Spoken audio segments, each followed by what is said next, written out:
हमारे सभी पाठकों को प्यार भरा नमस्कार। तो दोस्तों, आज की कहानी है एक ऐसा भांजा जिसने अपने मामा को ही मार डाला। आखिर क्यों?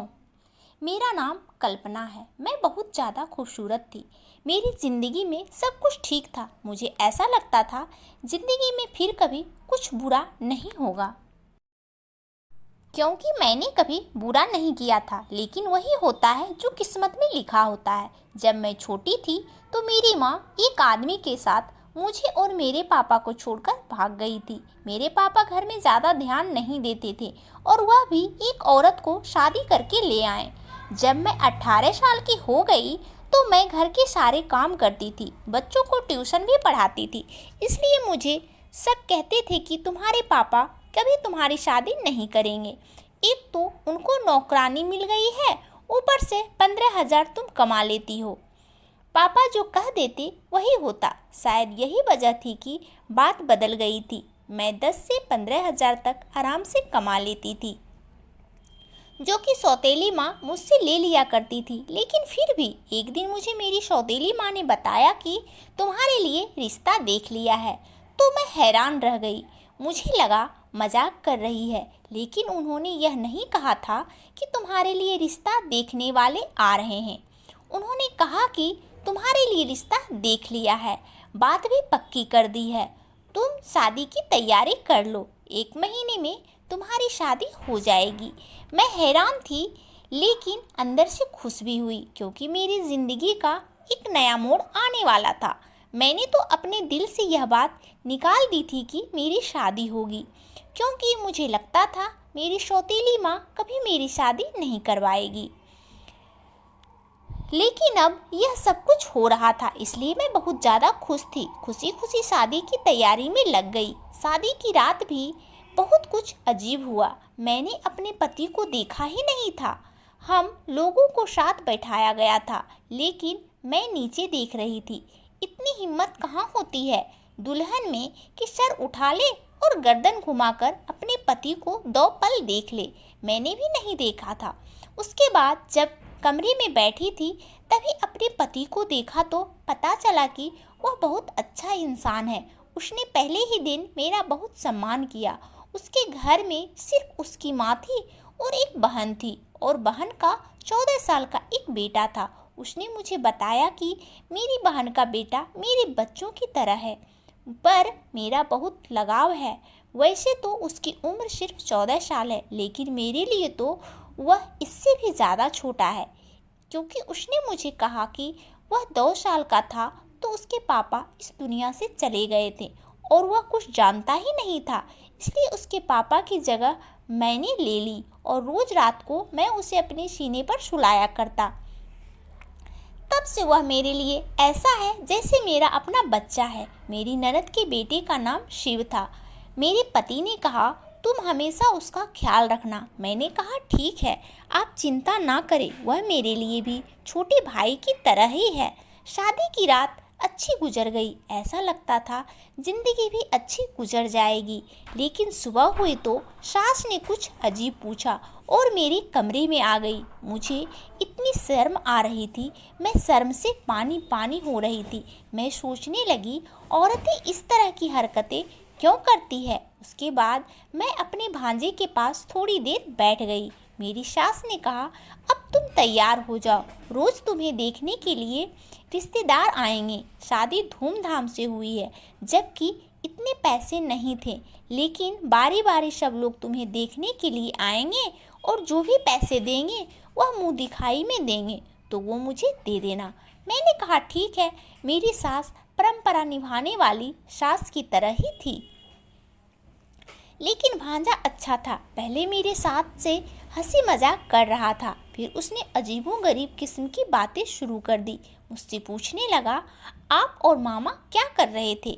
मैंने कहा हम लोग बातें कर रहे थे। उसने कहा नहीं, आप लोग जल्दी सो गए थे, आपके कमरे की लाइट ऑफ हो गई थी, मैंने देखा था। मैं हैरान रह गई। मैंने कहा यह हमारे कमरे के बाहर बैठा था, कहीं इसने हमारी बातें तो नहीं सुन ले। मुझे बहुत शर्मिंदगी हो रही थी, लेकिन वह आराम से बातें कर रहा था, जैसे उसे कुछ पता ही नहीं है।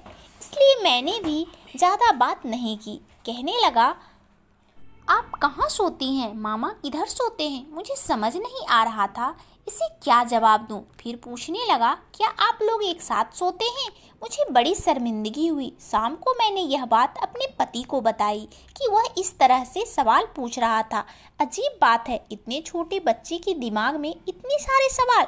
मेरे पति ने कहा, मैंने तुम्हें कहा था कि तुम्हें उसका ख्याल रखना है, तुम पहले दिन ही उसकी शिकायत करने लगी हो। मैंने कहा कि मैं शिकायत नहीं कर रही हूँ, लेकिन आजकल के बच्चों के दिमाग में इस तरह के सवाल नहीं होने चाहिए। मेरे पति ने कहा, इस उम्र में जिज्ञासा होती है, लोग सवाल पूछ लेते हैं। मेरा भांजा बहुत ज़्यादा मासूम है, उसका ख्याल रखना, उसकी कमजोरी, उसकी गलतियाँ तलाश करने को नहीं कहा है। यह बेचारा तुम्हारे आगे पीछे फिरता है, मामी मामी कहते उसका मुंह नहीं थकता, और तुम हो कि उसके लिए इस तरह सोच रही हो। मैं तो हैरान थी कि मेरे पति को क्या हो गया था। वो वाकई अपने भांजे के लिए बहुत ज़्यादा इमोशनल थे। ये बात समझने में मुझे ज़्यादा देर नहीं लगी कि अगर मुझे अपने पति को खुश रखना है तो उनके सामने उनके भांजे की कोई भी बुराई नहीं करनी, नहीं तो उसे बुरा लग जाएगा। उसके बाद मैंने ऐसा कुछ भी नहीं किया। अभी हमारी शादी को 1 हफ्ता हुआ था। मेरे पति फिल्मी किस्म के इंसान थे, उसे मुझ में बहुत ज़्यादा दिलचस्पी थी, वो मुझे छोड़ते ही नहीं थे। एक दिन तो सुबह ही मेरी सास मुझे आवाज़ दे रही थी, लेकिन मेरे पति मुझे अपने पास से उठने ही नहीं दे रहे थे। वो कह रहे थे, मुझसे अच्छी अच्छी बातें करो, मेरी आंखों में देखो। तुमने क्या कभी फिल्म नहीं देखी, जैसे फिल्मों में हीरो हीरोइन एक दूसरे के साथ बैठकर बातें करते हैं और मेरे पास बैठी रहो। मैंने कहा, आपकी माँ मुझे बुला रही है, कोई काम होगा, क्योंकि सुबह के 11 बज रहे थे। ये कोई 4 या 5 बजे का वक्त नहीं था। लेकिन मेरे पति मुझसे बातें कर रहे थे और फिर वही हुआ। मुझे मेरी सास ने डांट पड़ती रही। मुझे इन लोगों को समझ ही नहीं आता था, यह लोग थोड़े से अजीब थे। मेरी सास आखिर कह ही दिया, तुमने तो आते ही मेरे बेटे को अपनी उंगलियों पर नचाना शुरू कर दिया है, तुम्हारे अलावा इसे कोई दिखाई नहीं देता। मैंने कहा, ऐसा कुछ नहीं है, अब वो खुद ही मेरा दीवाना है तो मैं क्या कर सकती हूँ। लेकिन मेरे पति ने मुझे कहा था, मेरी माँ का हमेशा ख्याल रखना, उसको खुश रखना, इसलिए मैं सारे घर के काम अच्छे तरीके से करती थी, कभी कुछ भी नहीं बोलती थी, कोई सवाल नहीं देती थी। उनको अगर जवाब देती तो बहुत तरीके से देती, जिस पर वह गुस्सा नहीं होती। पर मेरी शादी को अभी 1 साल भी पूरा नहीं हुआ था जब मुझे एक बुरी खबर मिली। वो ये है कि मेरा पति इस दुनिया से चला गया। उसके बाद हम लोग बहुत ज़्यादा परेशान हो गए और सोचने लगे कि ये खबर झूठी हो। लेकिन जब लाश को घर लाया गया तो हमारे होश ही उड़ गए और मेरी सास, मेरा भांजा और मेरी ननद हम बुरी तरह से रो रहे थे। भगवान से प्रार्थना कर रहे थे कि ये खबर भी झूठ हो। पर मेरा पति इस दुनिया से जा चुका था। ये दुख मेरे लिए बहुत बड़ा था। मेरे माँ बाप ने कहा, ये दुख तुम अपने ससुराल में ही पूरा करो, उसके बाद हम तुम्हें आकर ले जाएंगे। मैं रोती रही, तड़पती रही। मेरी सास मुझे कहती रही कि जब से तू आई है तूने मेरे बेटे को खा लिया। मेरे कदम ही मनहूस हैं। इस घर का वारिस चला गया, मेरा बेटा चला गया, सब कुछ बर्बाद हो गया, सब कुछ खत्म हो गया। तूने किया ही क्या है? ये सब 4 महीने ताने सुनने के बाद गुजरे थे, लेकिन उसके बाद ये वक्त खत्म हो गया। तो मैं यह सोचकर थोड़ी बेफिक्र थी कि अपनों के पास चली जाऊंगी। वैसे भी अब मेरी ज़िंदगी में खुश रहने के लिए क्या रह गया था? पापा ही थे मेरे अपने, बाकी तो मेरी माँ भी सौतेली थी। जब मेरी सौतेली माँ और मेरे पापा मुझे वापस लेने आए तो मेरी सास ने एक ऐसी बात की कि सब हैरान रह गए। मेरी सास का कहना था, मैं इसे वापस नहीं भेज सकती, ये मेरे बेटे की विधवा है। मेरे पापा ने कहा, आपका बेटा इस दुनिया में नहीं रहा, इसका यहाँ पर क्या काम? लेकिन मेरी सास का कहना था, इसकी वजह से तो मेरा बेटा गया है, अब यह भी यहाँ से चली जाएगी क्या? मेरे घर में कमाने वाला कोई भी नहीं है, मेरी एक बेटी है जो विधवा है। उसका एक बेटा है जो अभी स्कूल में पढ़ता है, तो फिर क्या हम भूखे मर जाएंगे? ये मेरे बेटे की जगह कमाई करेगी और हमारा घर चलाएगी। मेरे पापा और मम्मी ने कहा ये तो बहुत ही बुरी बात है, ऐसा नहीं होना चाहिए, लेकिन मेरी सास ने ठान ली थी।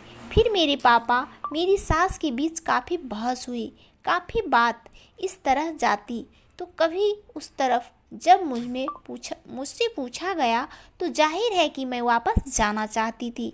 मेरा भी इस घर में दम घुटता था, पर मेरी सास ने कहा यह यहाँ से नहीं जाएगी। मेरी सास ने अपने कुछ रिश्तेदारों को भी बुला लिया जो बुरी तरह से लड़ाई करने के लिए तैयार बैठे थे, अजीबोगरीब तरह की बातें कर रहे थे। फिर नतीजा यह निकला कि मेरी शादी दोबारा कर दी जाए तो फिर मैं इस घर में रह सकती हूँ। लेकिन इस घर में एक ही मर्द था, उसके पास मेरी शादी करने की बातें होने लगी। सबने कहा छोटा है तो क्या हुआ, ये लड़की कौन सी 40 की है, इस तरह ये इस घर में रह जाएगी, इस घर में फिर से बहू बन जाएगी। मैं ये सब कुछ नहीं चाहती थी, लेकिन मेरी सास ने मेरे पापा को मना लिया। मेरी सौतेली माँ ने भी कहा अच्छी बात है, अगर हम इसको अपने घर ले जाएंगे तो हमारा क्या फ़ायदा है, दोबारा इसकी शादी तो होगी नहीं, कहाँ से दोबारा रिश्ता तलाश करेंगे, एक विधवा के लिए रिश्ता कैसे मिलेगा, आजकल तो कुंवारी लड़कियों का रिश्ता नहीं मिलता, इसलिए इसको यहीं रहने दें। समाज वाले भी बातें करेंगे, एक बेटी अगर फिर से सुहागन बन रही है तो इस ऑफर को ठुकरा कर हम इसे अपने साथ नहीं ले जाएंगे, तो हमारे घर में भी तो ये विधवा ही कहलाएगी। मेरी सौतेली माँ ने अजीबोगरीब बातें करके मेरे पापा को मना लिया, वो मुझे वहीं पर छोड़कर चले गए। कुछ दिन बाद मेरी शादी मेरी भांजी के साथ करवा दी गई, जिसको मेरा पति अपना बेटा समझता था और जिसको मैं बच्चा ही समझती थी। इतना तो मैं अपने पति की मौत पर भी नहीं रोई थी जितना इस बात पर रोई, चीखी चिल्लाई, लेकिन किसी ने मेरी बात ना सुनी। मेरी शादी करवा दी गई। मेरी शादी के वक्त मेरी सास ने मेरा सर ज़बरदस्ती पकड़कर मुझसे हाँ करवाया था। उसके बाद मैंने जिद कर ली कि मुझे अपने भांजे के साथ कमरे में नहीं जाना, लेकिन मेरी सास और ननद पीछे पड़ी थी। उसने कहा आज सुहाग की रात है, आज तुम कमरे में नहीं गई तो फिर से कुछ अपशगुन हो जाएगा, और क्या तुम मेरे दूसरे नाती को भी मारना चाहती हो? लेकिन मैं नहीं गई। अगले दिन मेरी सास ने मुझसे कहा तुझे नौकरी करनी होगी। उसने मोहल्ले के ढेर सारे बच्चे इकट्ठे कर लिए। अब मैं रोज़ 40 से 60 बच्चों को पढ़ाती थी। मेरा दिमाग बहुत ज़्यादा खराब हो जाता था, मैं बहुत ज़्यादा थक जाती थी, सारा दिन घर के काम भी करती थी। एक हफ्ता इसी तरह बीत गया। मैं अपने भांजे के कमरे में जाने से घबराती थी, नहीं जाना चाहती थी। मुझे लगा वो बच्चा है, मेरा उसके साथ रिश्ता करवा दिया, बस वो अपने कमरे में रहे और मैं अपने कमरे में। उसके कमरे में जाकर क्या ही करना था। मेरी सास मेरे पीछे पड़ी थी। कुछ दिन तो इस तरह बीत गए। मैं एक दिन यह देखकर हैरान रह गई, मेरा भांजा खुद यह कह रहा था कि मेरी पत्नी को मेरे कमरे में भेजो, लेकिन मुझे पता था वो बच्चा है, उसे इन सारी बातों का क्या पता, इसलिए वो कह रहा होगा कि उसे ये सब कुछ अजीब लग रहा है, वो खुश हो रहा है। एक तो उसकी शादी हो गई, वो भी इतनी जल्दी, उसके लिए यह सब कुछ नया है। मैं हैरान रह गई कि उसके दिमाग में भी ऐसी बातें तो पहले ही दिन थी। मैं समझ गई थी कि उसे ऐसी चीज़ों का शौक़ है, लेकिन उसे यह नहीं पता था कि पत्नी क्या होती है। मेरी ज़िंदगी बर्बाद हो गई थी, मेरी ज़िंदगी में अब कुछ भी नहीं था। मैंने एक दिन सोच लिया कि मैं इस घर में से भाग जाऊंगी। ये कोई इतना ज़्यादा मुश्किल नहीं था, इसलिए मैंने सोच लिया कि मुझे क्या करना है। लेकिन मेरे भांजे को पता चल गया। उसने कहा फिक्र ना करें, मैं आपकी मदद करूँगा, जो भी आप कहेंगे मैं करूँगा, फिक्र मत करो, आपको कोई दिक्कत नहीं होगी, मैं आपका ख्याल रखूँगा। वह बातें तो इस तरह कर रहा था जैसे कि मैं सुनना चाहती थी। मैं बुरी तरह रोने लगी। मैं भी घर से भागना नहीं चाहती थी। भागकर कहाँ जाती? एक बार भाग जाती तो मुझ पर ठप्पा लग जाता कि यह घर से भाग गई। मैं एक इज्जतदार बाप की बेटी थी। मेरी सारी ज़िंदगी इज्जत से गुजरी थी। मैं अपने बाप का नाम कैसे बदनाम कर सकती थी। मैं बुरी तरह रोने लगी और अपने पति के साथ वापस आ गई। ऐसा पति नहीं चाहिए था, मेरा दिल नहीं कह रहा था उसको पति कहने का। सुबह इस बात की आखिरी मेरी ननद सास को भी पता चल गई, लेकिन मेरे देवर ने सब संभाल लिया, वरना मुझे बहुत डांट पड़ती और मैं ऐसा नहीं चाहती थी। उसके बाद मेरी ननद को बैठे बैठे न जाने क्या हो गया, उसने शोर करना शुरू किया। उसने कहा, आज तो तुम मेरे बेटे के कमरे में जाओगी, तुमने तमाशा बना लिया। इसकी पत्नी हो, पति पत्नी एक साथ नहीं रहेंगे तो क्या अलग अलग रहेंगे? यह बात बिल्कुल भी अच्छी नहीं है। मैंने बहुत सोचा। मेरी सास ने ज़बरदस्ती मुझे फिर से दुल्हन बनने को कहा। मुझे दुल्हन बनाकर कमरे में भेज दिया। एक पल को मैंने सोचा कि मैं अंदर से कमरे को ताला लगा लूं, लेकिन मैं ऐसा नहीं कर पाई क्योंकि मेरी सास ने पहले ही दरवाज़ा खोल दिया था। थोड़ी देर बाद मेरा भांजा कमरे में आ गया। मैंने कहा, ये तो बच्चा है, इसे डरा धमका कर सुला दूंगी, मुझे परेशान होने की ज़रूरत ही क्या है। मेरी सास भी खुश और मैं भी खुश। किसी को क्या पता चलेगा कि कमरे के अंदर क्या हो रहा है। मैं हैरान होने लगी कि ये ख्याल मुझे पहले क्यों नहीं आया। उसने मुझे कहा कि तुम बहुत प्यारी लग रही हो। मैंने कहा, ठीक है, अब तुम सो जाओ। मैं मेकअप और ज्वेलरी उतारने लगी। उसने कहा, तुम बहुत अच्छी लग रही हो। मैंने कहा, मैं अच्छी हूँ या बुरी, इससे तुम्हें क्या मतलब? चुप करके सो जाओ, मैंने उसे आखिरी बार कहा था। किसी बीवी की तरह नहीं, बल्कि शायद उसकी माँ की तरह बोल रही थी, जो डांट कर सुला देना चाहती थी। लेकिन वो मुझे ऐसी नज़रों से देख रहा था जैसे किसी ने आज तक मुझे नहीं देखा था। मैंने कहा, मेरी शक्ल क्यों देख रहे हो? चुपचाप सो जाओ। मैं अभी भी इस पर रोब जमाने की कोशिश कर रही थी, जबकि मुझे डर लग रहा था। थोड़ी देर के बाद उसने मेरा हाथ पकड़ा और मेरे मुंह पर थप्पड़ दे मारा। मैं हैरान रह गई। उसने कहा, तुम्हें तमीज़ नहीं है? अपने पति से किस तरह बात करते हैं? तुम मुझ पर चिल्ला रही हो, बेवकूफ़ औरत। मैंने कहा, तुम अभी ज़मीन से निकले नहीं हो और रोते हो पति बनने के लिए। तुम मेरे पति नहीं हो, तुम्हारी उम्र ही क्या है? उसने कहा कि मुझे पहले दिन ही पसंद आ गई थी। तुम्हें पता है, तुम्हें पाने के लिए मैंने क्या कुछ नहीं किया। अपने बाप जैसे मामा को मारना पड़ा क्योंकि मैं तुम्हें पाना चाहता था। ये सुनकर मेरी रूह कांप गई। उसने अपनी मामा को खुद मारा था। उसने कहा, मैंने अपने मामा को खुद मारा था। उसने कहा, मैंने अपने मामा की कार का ब्रेक खोल दिया था, जिसकी वजह से जब वह थोड़ा आगे गया तो उसका ब्रेक पर से कंट्रोल खत्म हो गया, उसका एक्सीडेंट हो गया। सब ये नहीं समझा कि उसका हादसा हो गया है, वह दुनिया से चला गया, जबकि यह सोचा समझा प्लान था। मैं हैरान रह गई।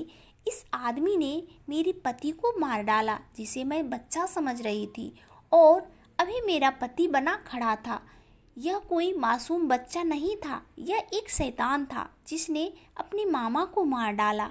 इसका मामा, जो इससे बहुत ज़्यादा प्यार करता था, इसे अपने बच्चों की तरह समझता था। क्या ये ज़माना इतना बदल गया था? मुझे तो कुछ समझ नहीं आ रहा था। मैं वहाँ से भाग जाना चाहती थी, चीखना चिल्लाना चाहती थी, लेकिन उसने मुझे अपनी तरफ खींच लिया। मगर जब से मुझे ये पता चला कि मेरे पति की मौत नहीं बल्कि मारा गया था, तो मैं एक हफ्ते तक बेहोश रही। सबको कुछ बताया, चिल्ला चिल्ला कर बताया, पर किसी ने मेरी बात का यकीन नहीं किया। उन्होंने कहा, ऐसा हो ही नहीं सकता है, ये अपने मामा को कभी नहीं मार सकता।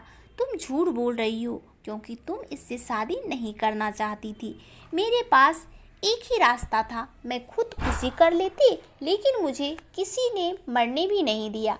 आज भी इस तरह से ज़िंदगी गुजार रही हूँ, समझ नहीं आता कि क्या करूँ। उसके बाद ज़िंदगी इसी तरह गुजरने लगी।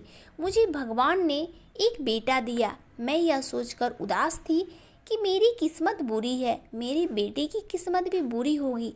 पर मेरी किस्मत इतनी भी बुरी नहीं थी, क्योंकि मेरे भांजे के साथ भी वही हुआ जो उसने अपने मामा के साथ किया। मैंने उसको पुलिस के हवाले कर दिया। मैं इतने दिनों से उसके खिलाफ सबूत इकट्ठा कर रही थी। अब उसको उम्र कैद हो चुकी है। ये सदमा मेरी सास बर्दाश्त ना कर पाई, वो भी मर गई। उसके बाद मैंने अपनी ननद की दूसरी शादी कर दी और वो भी बहुत खुश है। उसको एक अच्छा जीवन साथी मिला है और अब वो सारा घर मेरा हो गया। अब मैं अपने बेटे के साथ रहती हूँ, बच्चों को ट्यूशन पढ़ाती हूँ। मेरी ज़िंदगी इसी तरह गुजर रही है। मैंने कभी नहीं सोचा था कि मेरे साथ यह सब कुछ हो जाएगा, पर फिर भी ये सब हो गया। मैं अपने पहले पति को आज भी बहुत याद करती हूँ। मुझे उसकी बहुत याद आती है। अगर वो होती तो ये सब कुछ नहीं होता। तो दोस्तों, ये कहानी आपको कैसी लगी हमें कमेंट करके ज़रूर बताइएगा, और कहानी अच्छी लगे तो इस कहानी को लाइक और चैनल को सब्सक्राइब ज़रूर कर लीजिएगा। और आप सब अपने जीवन में बहुत बहुत बहुत खुश रहें, यही भगवान से प्रार्थना है। आप सबका दिन शुभ हो, मंगलमय हो। धन्यवाद दोस्तों।